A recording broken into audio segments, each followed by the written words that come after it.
Hell nah. Okay, this is gonna be a fun one. Because today we are talking about the Canucks and the New York Islanders in some sort of a potential trade conversation, because that has been somewhat of a hot topic over the past few weeks. Hey, the Isles got rid of Lamoriello. They got the first overall pick. Now they have their brand new GM who doesn't happen to be 82 years old. It's Mathew Barzal. Nice former Montreal Canadiens going out there and stepping into the Islanders' head trading role.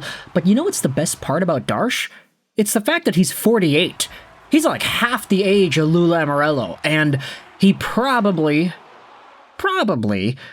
is more likely to go down the path of a rebuild rather than just trying to stay the course and win the cup every year. Not to say that the Islanders didn't have success throughout the years that Lamoriello was at the helm. They made the Eastern Conference Finals quite a bit. But ultimately now, it's a change in direction. And for the Vancouver Canucks, a lot of folks here on this side of the country are eyeing up and salivating some of these Islanders players. Hey, could they be going into a rebuild? Could Bo Horvat be available? Could Mathew Barzal be available? Could Noah Dobson be available? Could we see some sort of an Elias Pettersson and Bo Horvat reunion? Well, this article we're going to be looking at from dailyfaceoff.com goes out there and hypothesizes a potential Petey and Bo reunion, but not in Vancouver, in New York. Let's go out there and read this piece published by Matt Larkin from May 22nd, 2025. 5 NHL players who would benefit from a change of scenery trade this offseason. The article will be linked in the description, and the first name that is mentioned is Barzal. His prime is ticking away. His Islanders haven't advanced past the first round of the playoffs since 2021. He has spun his wheels in recent years, whether it's because the team played a conservative style, he was banged up, or both. He is a supremely gifted skater and puck handler, and it feels like he's capable of reaching a much higher ceiling if he played in a situation that lets him play a looser style. At 27, he could still produce like a star if he was given a chance to reset, and a Barzal trade would make plenty of sense right now for the Isles too. When Lou Lamoriello was in charge as the GM, he was hesitant to break up his core players, clinging to mediocrity. But that all changed this season. First, Lamoriello sold off long-standing veteran Brock Nelson at the trade deadline and landed a high-end prospect in Cal Ritchie. Next, the Isles and Lamoriello parted ways. Then they won the first overall pick. They have a tremendous opportunity to rebuild the right way. Imagine the prospect haul they could get for Barzal, who has lots of good hockey left at 27 and whose $9.15 million AAV is palatable with a rising cap. A lot of what they do will depend on who takes over as their next GM, of course. This article was written a day before Barzal was hired, by the way, who, as we had said, is only 48 years old. Now, where does Vancouver play into all this? Well, let's read the next part of the article. The very next name on this 5 players who could benefit from a change of scenery trade list is Elias Pettersson.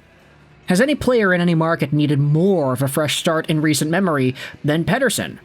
Okay, maybe JT Miller did, but trading him didn't seem to fix whatever was holding Petey back, whose 102-point season of 22-23 seems like a lifetime ago. It feels like the pressure of a hockey-mad Canadian market has gotten to Pettersson, who has never seemed particularly comfortable with the attention. He is still just 26 and, when healthy, brings a superstar-caliber set of tools. It wouldn't be remotely surprising to see him become an elite player again, but it may not happen unless he changes addresses. Would a hockey trade involving Pettersson and BC native Barzal make sense? Ah, man. Hey. You know, the funny part is, this trade idea, Pettersson for Barzal, 1-for-1, let's just say, this aligns with my main philosophy of what makes a good trade a good trade. And in particular, I'm referring to the fans' responses to these ideas. Because this article was posted on dailyfaceoff.com, it was tweeted about, and it was discussed on various parts of social media. And just based off of some of the conversations I've been looking at, seems like both Islanders and Canucks fans are not really too much of a fan of this trade idea. Canucks fans are going out there and saying, oh, we're not going to trade away Elias Pettersson for just Barzal. I mean, the Canucks already need center help. They need center help with Pettersson in the lineup already. They're not going to trade away one of the only, I was going to say bona fide guaranteed top six centermen. I don't know if that's guaranteed anymore, but they're not going to trade away, in theory, a guy who should be a top six center for a top six center because they need more top six centers. They need multiple of these. They don't have many. Meanwhile, for the Islanders fans, I've been seeing a lot of them saying, hey, we're not going to trade away Barzal for Pettersson. Pettersson's washed. He's this, he's that. He is not that guy anymore. He shouldn't be in that conversation. So we should stay away from this kind of a player. And the fact that both teams' fan bases are seemingly not a fan, it indicates to me that this trade is actually a lot more even-keeled than we might be anticipating because both fan bases seem to not like it. Now, I can come up with a number of other reasons why this just wouldn't really work, and I think the biggest one is from the Vancouver perspective, it just does not fit with what they want to do. They're not going to trade away Elias Pettersson for just another center. It doesn't really change the amount of players that they need. Unless you fully, in your heart of hearts, believe that Mathew Barzal would be a big upgrade over EP, this is just not a trade that you make if you want to see your team progress forward, if you're a Vancouver Canucks fan. Because if Pettersson does have that huge bounce-back season that everybody is saying is possible, if he does all of a sudden become a monster again overnight, he improves his overall shooting ability, he gets back up into the X-Factor territory of his game and in his brain, then obviously, okay, that's fine, good for him. But if he does that with the Islanders and he becomes a 100-point player again with the Islanders and the Vancouver Canucks are left with Barzal, who may or may not even be an option because of his own health, then the Vancouver Canucks are ultimately screwed. It's the same thing all over again. And meanwhile, for the New York Islanders, I'm just sitting here and salivating myself over the idea of a Pettersson and a Bo Horvat reunion. Pettersson played very well with Bo as his captain. He fed off the vibes that Bo gave off as a captain. Not to disrespect anything about Quinn Hughes and his leadership style, but Pettersson, just in the season that was this previous year, did not fit with what was going on the ice, nor were the JT Miller and Patrick Allvin comments making things any better. A lot of people in this city responded like, why are you tasking JT Miller with trying to push Pettersson to be better? Patrick Allvin, that's not a great idea in the slightest. These guys are so different. They're oil and water. They get coached differently. They respond to criticism differently. It was never a good idea to have Miller be the guy to mentor or push Petey to be better. And now we're seeing the repercussions of that.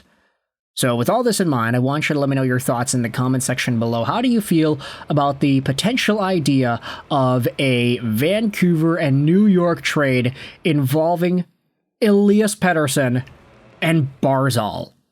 I just don't really think it fits for the Canucks more so. I think a lot of Islanders fans would be a little bit salty in getting Pettersson just because Pettersson has been so inconsistent, but not necessarily because he is like that bad. You know, like I think a lot of Isles fans are scared of Pettersson potentially not living up to the hype and not bouncing back, but ultimately I do think that if push came to shove and it got to a point where you had to choose, you had to have your guy, I do think that Islanders fans would be a little bit okay with it, but I don't know if Canucks fans would be. That's the problem. So with all this in mind, I want you to let me know your thoughts in the comment section below. How do you feel about the idea of a Pettersson-Barzal trade, and is this as undesirable of a move as I am making it out to be? Because I think it is pretty undesirable. Let me know your thoughts in the comment section below. I hope you enjoyed this video. Zayne, and bye.